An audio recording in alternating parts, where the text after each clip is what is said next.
Ini konsepnya gimana sih? Kok ada rumput-rumput di dalam rumah? Nah, jadi gini bro, ini tuh sebenarnya aku pengen bikin taman indoor. Konsep awalnya pengen tak kasih pohon yang besar di sini, karena lokasi rumah ini tuh sebenarnya di perumahan studi, lebarnya cuma 6 meter. Jadi aku bikin biar sirkulasinya tetap oke. Contoh di sini tuh aku taruh nih kanopi sliding. Jadi ketika tak buka itu udaranya segar banget masuk kayak gitu. Cuma karena keterbatasan space ya, jadi di sini aku cuma sisain kisaran 2 meter untuk taman indoor nantinya. Nah, kenapa pakai rumput sintetis? Karena sementara aku punya bayi. Nah, kalau kita kasih pohon besar, kasih langsung taman indoor seperti yang tak pengen itu, dia ndak safety untuk anak-anak. Makanya aku bikin konsep seperti ini.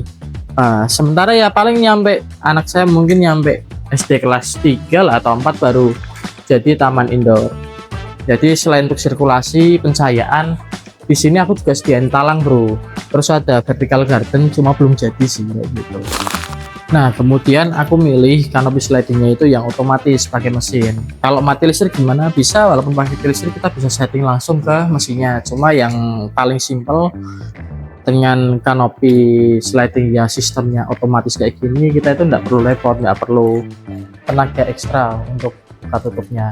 Di sini contoh nih, ini kan nggak selalu tertutup ya, kadang anak-anak juga minta hujan-hujanan di dalam rumah, lebih safety karena nggak lari-lari ke jalan. Nah, di sini aku udah sediain floor drain.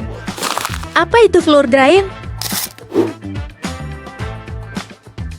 Ada dua di sini sama di sana. Jadi ketika hujan-hujan itu juga airnya itu nggak meluap sampai ke dalam rumah, ke area yang ada granitnya. Nah, kalau kamu dengar di belakang ada suara air, itu ada satu taman lagi. Ayo kita cek.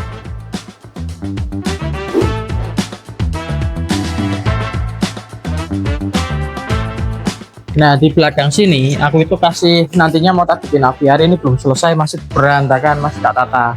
Termasuk pakai batu kayak gitu ya. Ini aku sebenarnya pakai terpal tuh, Wak. Terpal ikan kayak gitu. Nah, ruangan ini untuk sirkulasi bagian kamar mandi belakang kayak gitu, sama ruang laundry room nantinya. Nah, di sini aku kasih nih lubang cukup luas sih, dia 2 kali 2 meter ada kayak itu. Tak kasih kawat nyamuk. Jadi walaupun udara, sinar, air bisa masuk, tapi nyamuk enggak bisa masuk. Kemudian di sini tak bikin dikit kayak gini karena ini nanti buat treadmill. Nanti tak kasih ruang treadmill kayak gitu. Jadi kalau treadmill sambil lihat ikan kayak gitu. Nah, tiap ruangan akhirnya kita ada space untuk sirkulasi udara dan pencahayaan. Jadi walaupun listrik lampu nggak dinyalain, tetap ruangannya itu terang dan penghawaannya bagus. Jadi tidak ada yang pengap. Bro, kemudian masalah jendela nih. Ini tuh tak kasih seperti ini ya, tak custom sendiri. Bawah aku pakai kaca moru, jadi biar tidak terlalu tembus pandang ke dalam. Kalau kurang buram bisa ambil kaca moru buram atau dikasih stiker kaca. Nah, kenapa aku milih bukaan engsel yang atas? Karena aku banyak anak kecil bro. Kalau dia bukaannya ke bawah, apalagi sampai bawah, dia bisa mainan jendela tuh. Jadi kalau kamu lihat di luar, di belakang, semuanya bukaannya ke atas. Yang kedua, faktor ruangannya itu sempit. Jadi kalau ini bukannya bawah, ini bisa nyampar badan. Nah, kalau di atas kayak gini nggak kejedot guys. Jadi buat akses itu tetap lega kayak gitu. Kemudian dari segi keamanan juga lebih aman. Contohnya tak pasang nih di luar ya. Ini jendelanya sama. Ini maling mau masuk sini pusing tuh, susah. Serius susah ini, kecepit. Beda sama yang bukan bawah gitu.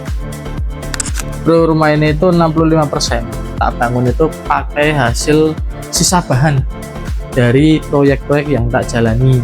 Makanya aku nggak bisa milih bahannya seperti apa terus ada nih mau nyatane kerjanya kan kayak gitu. Nah, di sini aku itu sebenarnya punyanya itu granit yang matte atau doff, jadi dia permukaannya itu nggak glossy, cuma aku gampang kotor, gampang gores kayak gitu. Nah, aku nggak ada pilihan, kalau beli lagi pusing. Nah, jadi aku ada solusi nih, tapi jangan di shoot ya, karena karena dikit aja nge-shootnya karena nggak di endorse. Ini adalah cat epoxy, ini tak liatin contoh. Jadi nanti setelah di epoxy kayak gini, ini tuh ndak licin walaupun glossy, dia lebih bagus ya. Terus nggak ngerusak permukaan granit. Kalau seandainya bosan mau diganti matte lagi, tinggal dikelupas bisa. Nah, ini contoh pengaplikasiannya. Ini aja ada tukang andalan ya, Mas Aji Cute. Jadi kalau di kami itu kayak epoxy kayak gini nggak bisa dikerjakan sembarangan. Kalau sembarangan nggak akan jadi. Ini contoh lantai yang belum dipoxy, dia doff kayak gini. Secara look oke, tapi kalau untuk perawatan yo pusing. Nah ini salah satu contoh granit ya, yang ini sebelum tak epoxy, jadi dia matte, gampang kelihatan ada bercak noda, gampang kegores. Nah ini masih tak aplikasikan pakai cat epoxy dan harus diaplikasikan oleh tenaga yang sudah profesional. Contohnya seperti Mas Adi. Jadi kalau order di rumah bagus, tukangnya profesional. Ini contoh, ini yang udah di epoxy, ini yang belum.